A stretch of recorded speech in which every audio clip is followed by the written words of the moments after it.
Ito ang senyales na malapit na ang katapusan. Same-sex blessing inaprubahan na ng Santo Papa. Alright, kamusta mga kaibigan? Welcome muli sa Arvin Polo TV. Una sa lahat, syempre disclaimer muna tayo. Kinikilala ko ang LGBTQ at base sa mga legitimate sources at based na rin sa iba't ibang konteksto sa Biblia, wala tayong karapatang manghusga ng kapwa at tanging Diyos lang ang nakakaalam ng lahat. At FYI din, hindi porket kasapi sa LGBTQ ay wala ng kaligtasan. Nasa Diyos pa din po ang desisyon, wala po sa kahit kaninong tao sa mundo ang makakapagsabi kung maliligtas ba sila sa mga huling araw. Kaya naman sa video na ito, isa lang masasabi ko, nakakatakot, nakakagulat at nakakatindig balahibo. At mismong Santo Papa pa ng Simbahang Katolika ang nagsabi nito. At ayon sa kanya, inaprubahan niya ng same-sex blessings. Ibig sabihin nito ang mga pari sa mga simbahan ng Katoliko ay pwede nang i-bless ang isang magkapareha na merong magkaparehas na kasarian. Halimbawa, babae sa babae at lalaki sa lalaki. Pero giit niya na ang pag-bless sa mga couple na ito ay hindi katulad ng isang sagradong ritual ng kasal na binibigay lang sa mga tunay na mag-asawa na lalaki at babae. Kumbaga ang pinakapunto, bibless na ng mga pari ang mga irregular na magkasintahang ito nang hindi kagaya ng pag-bless ng mga pari sa regular na kasal. Pero kahit anong gawin natin, balibaliktarin mo man ng mundo, isang bagay lang dito ang malinaw. Pinapayagan na po sila sa kanilang irregular na pagmamahalan. Ngayon, ano naman ang kinalaman nito sa mga huling araw? At talaga bang isa ito sa mga dahilan noon kung bakit ginunaw ang Sodoma at Gomora? At teka, ano ba ang Sodoma at Gomora? At ano ba ang mga dahilan bakit nga ba ito ginunaw ng Diyos? Anong pinanggunaw niya? At kung totoo itong naganap ay saan ito nangyari? At ano na ang nangyari sa lugar na ito ngayon? At yan ang buong ipapaliwanag sa atin ni Marco. Maraming salamat Arvin. Ngayon tatalakayin natin ang buong kaganapan na nangyari sa Sodoma at Gomora. Magsimula tayo sa Genesis chapter 18 verses 1 to 33. Nagpakita si Yahweh kay Abraham sa may tabi ng mga sagradong puno ni Mamre. Nooy kainita ng araw at nakaupo siya sa pintuan ng kanyang tolda. Walang ano-ano'y may nakita siyang tatlong lalaking nakatayo sa di kalayuan. Patakbo niyang sinalubong ang mga ito at sa kanila'y yumuko ng halos sayad sa lupa ang mukha. At sinabi, "Mga Ginoo, kung inyong mamarapatin, tumuloy po muna kayo sa amin. Magpahinga muna kayo rito sa lilim ng puno at ikukuha ko kayo ng tubig na panghugas sa inyong mga paa. Ipaghahanda ko na rin kayo ng makakain para lumakas kayo bago kayo maglakbay. Ikinagagalak ko kayong paglingkuran habang naririto kayo sa amin." Sila'y tumugon, "Salamat, ikaw ang masusunod." Dali-daling pumasok sa tolda si Abraham at sinabi kay Sarah, "Dali, kumuha ka ng 3 takal ng magandang harina at gumawa ka ng tinapay." Pumili naman si Abraham ng isang matabang guya mula sa kawan at ipinaluto kaagad sa isang alipin. Kumuha rin siya ng keso at gatas kasama ang nilutong karne at inihain sa mga panauhin. Hindi siya lumalayo sa tabi ng mga panauhin habang kumakain ang mga ito. Tinanong nila si Abraham, "Nasaan ang asawa mong si Sarah?" "Naroon po sa tolda," sagot naman niya. Sinabi ng isa sa mga panauhin, "Babalik ako sa 1 taon sa ganito ring panahon at pagbalik ko'y may anak na siya." Noon ay kasalukuyang nakikinig si Sarah sa may pintuan ng tolda sa likuran ng panauhin. Ang mag-asawang Abraham at Sarah ay parehong matanda na at hindi na nga dinaratnan si Sarah. Lihim na natawa si Sarah at nagwika sa sarili, "Ngayong ako'y matanda na pati ang aking asawa, masisiyahan pa kaya ako sa pakikipagtalik?" Bakit natawa si Sarah at nagsabing kung kailan pa siya tumanda saka siya magkakaanak? Tanong ni Yahweh kay Abraham, "Mayroon bang hindi kayang gawin si Yahweh tulad ng sinabi ko? Babalik ako sa 1 taon at pagbalik ko'y may anak na siya." Dahil sa takot, nagkaila si Sarah at ang wika, "Hindi po ako tumawa." Ngunit sinabi niya, "Huwag ka nang magkaila, talagang tumawa ka." Nanalangin si Abraham alang-alang sa Sodoma. Pagkatapos, umalis ang 3 lalaki at inihatid sila ni Abraham hanggang sa isang dako na natatanaw na ang Sodoma. Sinabi ni Yahweh, "Hindi ko dapat ilihim kay Abraham ang aking gagawin sapagkat pinili ko siya upang maging ama ng isang malaki at makapangyarihang bansa. Sa pamamagitan niya, ang lahat ng mga bansa sa daigdig ay aking pagpapalain. Pinili ko si Abraham upang turuan niya ang kanyang lahi na sumunod sa aking mga utos sa pamamagitan ng paggawa ng matuwid at pagpapairal ng katarungan. Kapag nangyari iyon, tutuparin ko ang aking pangako sa kanya. Kaya't sinabi ni Yahweh, katakot-takot na ang sumbong sa akin laban sa Sodoma at Gomora at napakalaki ng kanilang kasalanan. Kaya't bababa ako roon at aalamin ko kung totoo o hindi ang paratang laban sa kanila. Umalis nga ang mga lalaki at nagpunta sa Sodoma, ngunit naroon pa rin si Yahweh sa tabi ni Abraham. Itinanong ni Abraham, lilipulin po ba ninyo ang lahat ng tao, ang mabubuti kasama ng masasama? Sakali pong may 50 mabubuting tao sa lungsod, wawasakin pa rin ba ninyo iyon? Hindi po ba ninyo patatawarin ang lungsod alang-alang sa 50 iyon? Naniniwala po akong hindi ninyo idaramay ang mabubuti. Hindi ninyo gagawin iyon sapagkat kung ganito ang mangyayari, parehong magdurusa ang masama at ang mabuti. Hindi ninyo magagawa iyon, makatarungan ang hukom ng buong daigdig. At sumagot si Yahweh, hindi ko wawasakin ang lungsod alang-alang sa 50 mabubuting tao. Ipagpaumanhin po ninyo ang aking kapangahasan. Wika ni Abraham, wala po akong karapatang magsalita sa inyo sapagkat ako'y isang hamak na tao lamang. Kung wala pong 50 at 45 lamang ang mabubuti, wawasakin pa rin ba ninyo ang lungsod? Hindi ko wawasakin alang-alang sa 45 iyon, tugon ni Yahweh. Nagtanong muli si Abraham, kung 40 lamang, hindi ko wawasakin ang lungsod alang-alang sa 40 iyon, tugon sa kanya. Huwag sana kayong magagalit, magtatanong pa ako. Kung 30 lamang ang mabuting tao ron, wawasakin ba ninyo? Sinagot siya, hindi ko wawasakin ang lungsod alang-alang sa 30 iyon. Sinabi pa ni Abraham, mangangahas po uli ako. Kung 20 na lamang ang mabubuting tao ron, hindi ko pa rin wawasakin ang lungsod alang-alang sa 20 iyon. Muling sagot sa kanya. Sa huling pagkakataon ay nagtanong si Abraham, ito na po lamang ang itatanong ko. Paano po kung 10 lamang ang mabubuting tao roon? Hindi ko pa rin wawasakin ang lungsod alang-alang sa 10 iyon, sagot ni Yahweh. Pagkasabi nito, umalis na si Yahweh at umuwi naman si Abraham. At matapos niyan ay tumungo na tayo sa kasunod sa Genesis pa din chapter 19 verses 1 to 27. Nang gabing dumating sa Sodoma ang 2 anghel, nakaupo si Lot sa may pintuan ng lungsod. Pagkakita sa kanila ay tumayo si Lot at sinalubong sila. Nagpatira pa siya sa harapan ng mga anghel. Mga Ginoo, wika niya, inaanyayahan ko po kayo sa amin. Doon na kayo maghugas ng paa at magpalipas ng gabi. Bukas na ng umaga kayo magpatuloy ng paglalakbay.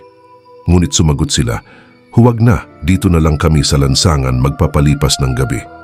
Ngunit pinilit niya ang mga ito, kaya sumama na rin sila sa kanya. Nagluto si Lot ng tinapay na walang pampaalsa, naghanda ng masarap na hapunan at kumain sila. Nang matutulog na sila, pinaligiran ng mga lalaking taga-Sodoma ang kanyang bahay. Lahat ng kalalakihan sa lungsod, bata at matanda ay naroon. Pasigaw nilang tinanong si Lot, nasaan ang mga panauhin mong lalaki? Ilabas mo't makikipagtalik kami sa kanila. Lumabas si Lot at isinara ang pinto. Sinabi niya sa mga tao, huwag mga kaibigan, napakasama ng gagawin ninyong iyan.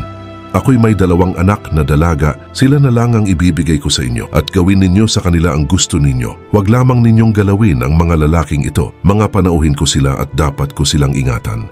Ngunit sumigaw sila, huwag kang makialam, dayuhan.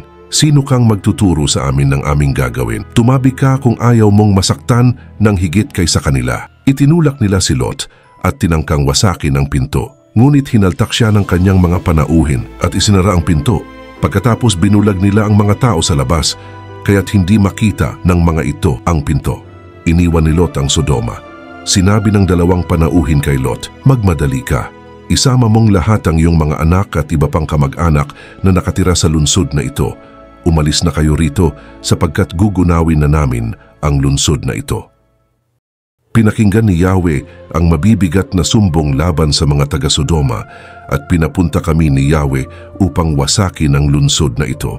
Kaya't pinuntahan ni Lot ang mga mapapangasawa ng kanyang mga anak na babae at sinabi sa kanila, umalis na kayo agad sapagkat wawasakin ni Yahweh ang lungsod na ito. Ngunit akala nila'y nagbibiro lamang si Lot. Nang magbubukang liwayway na, inapura ng mga anghel si Lot, magmadali ka, umalis na kayo ng iyong asawa at mga anak nang hindi kayo madamay sa pagkawasak ng lungsod. Nag-aatubili pa si Lot, ngunit sa habag ni Yahweh, halos kaladkarin na sila ng mga lalaki palabas ng lungsod. Pagkatapos, isa sa mga anghel ay nagsabi, iligtas ninyo ang inyong sarili, huwag kayong lilingon o hihinto sa libis, magtago kayo sa kaburulan para hindi kayo mamatay. Ngunit sumagot si Lot, "Huwag na po roon, Ginoo, napakalaki na ng utang na loob ko sa inyo. Napakabuti ninyo at iniligtas ninyo ako, ngunit napakalayo ng mga kaburulan. Baka hindi na ako makarating doon ng buhay. Hindi ba maaaring doon na lamang sa maliit na bayang iyon? O sige, doon na kayo magpunta at hindi ko wawasakin ang bayang iyon. Ngunit magmadali kayo, hindi ko maitutuloy ang gagawin ko hanggat wala kayo roon. Maliit ang bayang iyon, kaya ito'y tinawag na Zoar." Ginunaw ang Sodoma at Gomora. Mataas na ang araw nang makarating si Lot sa Zoar. Saka pa lamang pinaulanan ni Yahweh ng apoy at asupre ang Sodoma at Gomora. Tinupok ni Yahweh ang mga lunsod na iyon at ang buong Libis, lahat ng mamamayan doon pati ang mga pananim. Ngunit lumingon ang asawa ni Lot kaya't ito'y naging isang haliging asin. Kinabukasan, maagang nagtungo si Abraham sa dakong pinagtagpuan nila ni Yahweh. Mula roon tinanaw niya ang Sodoma at Gomora at ang buong Libis.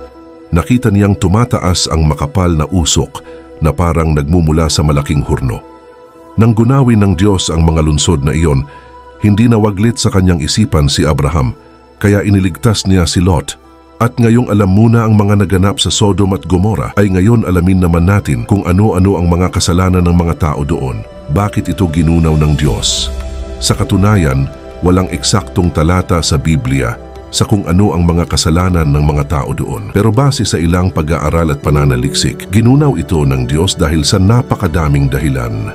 At una na nga dito ay ang sexual na imoralidad. Ang Sodom at Gomora ay madalas na iniugnay sa sexual na imoralidad, partikular na ang homoseksualidad o ito yung pakikipagtalik sa magkaparehas na kasarian. Ito ay batay sa kwento kung saan ang mga lalaki ng Sodom ay nagnanais na makipagtalik sa dalawang anghel na nagpanggap na mga tao at bumisita sa bahay ni Lot. Ikalawa ang kawalan ng pagkamakatao at pagmamalasakit. Ang mga tao sa Sodom at Gomora ay inilarawan din na walang awa at hindi nagpapakita ng pagmamalasakit sa kapwa. Ang kanilang kakulangan ng pagtanggap at pagkakaroon ng malasakit sa mga estranghero ay isang mahalagang aspeto ng kanilang kasalanan. Ikatlo ang karahasan at kawalan ng katarungan. Ang mga lungsod ay inilarawan din bilang lugar ng karahasan at kawalan ng katarungan, kung saan ang mga mahihina at walang kalaban-laban ay madalas na inaabuso at pinagsasamantalahan. Ikaapat, kayabangan at kasiyahan sa kasalanan. Ang mga naninirahan sa Sodom at Gomora ay madalas ding inilalarawan bilang mga taong mayabang at lubos na nasisiyahan sa kanilang masasamang gawain na nagpapakita ng kakulangan ng pagsisisi o pagnanais na magbago. At ikalima ay idolatria o ito yung pagsamba sa mga anito at mga ribulto. Bagaman hindi ito tuwirang binanggit sa kwento ng Sodom at Gomora, ang idolatria ay isang karaniwang kasalanan sa maraming kwento sa Lumang Tipan at maaaring ito rin ay naging bahagi ng kanilang mga kasalanan. At ngayon alam muna ang mga dahilan kung bakit sila ginunaw ng Diyos, ay ngayon alamin natin kung totoo ba na nadiskubre na ng mga tao sa ating panahon ang eksaktong lugar ng Sodom at Gomora. Ang lokasyon ng sinaunang mga lungsod ng Sodom at Gomora ay patuloy na pinagdedebatehan ng mga arkeologo at iskolar. May ilang teorya tungkol sa kanilang eksaktong lokasyon at ito ang dalawang pangunahing lugar ang madalas na tinitingnan. Una, ang Tol El Hammam sa Jordan ay itinuturing ng ilang eksperto na posibleng lokasyon ng Sodom.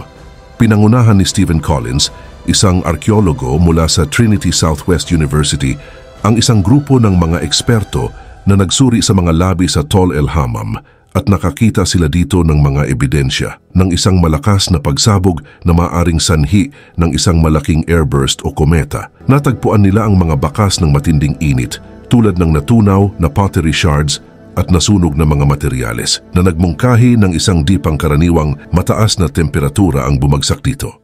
Sa kabilang banda, may mga iskolar na nagdududa sa teoryang ito at iminumungkahi ang iba pang lokasyon. Halimbawa, sinabi ng isang komentarista na ang aktwal na sentro ng pagsabog na sumira sa Sodom ay matatagpuan sa timog na dulo ng Dead Sea sa Gaur al-Mazraa, na mayroon ding isang malinaw na pattern ng pagsabog sa heolohiya na makikita sa Google Earth o Google Maps. At heto pa ang isa pang lokasyon na sinasabing ito daw ang Sodom at Gomora. Ito ang Bab Edra at Numeira na matatagpuan sa timog silangang bahagi ng Dead Sea. Ang Bab Edra at Numeira ay natuklasan at sinuri noong dekada 1970 at 1980 at pinaniniwalaang ito ang lokasyon ng Sodom at Gomora. Makikita kasi dito ang mga ebidensya ng malawakang pagkasira. Ang Bab Edra ay kilala din dahil sa mga natagpuang libingan at ebidensya ng malaking sunog, habang ang Numeira ay natatangi dahil sa mga bakas ng biglaang pagkasira at pagkakaroon ng mataas na temperatura na maaaring maging indikasyon ng isang malakas na pagsabog o sunog. Gayunpaman, mahalagang tandaan na bagamat may mga interesanting teorya at pananaliksik na ang sinagawa, ay wala pa ding katiyakan na ito talaga ang Sodom at Gomora. Sa makatuwid, nananatili pa ding konklusyon ang tungkol sa eksaktong lokasyon ng Sodom at Gomora. At hanggang sa ngayon ay patuloy silang nagsasaliksik at debate tungkol sa kung nasaan ba talaga ang tunay na lokasyon ng Sodom at Gomora.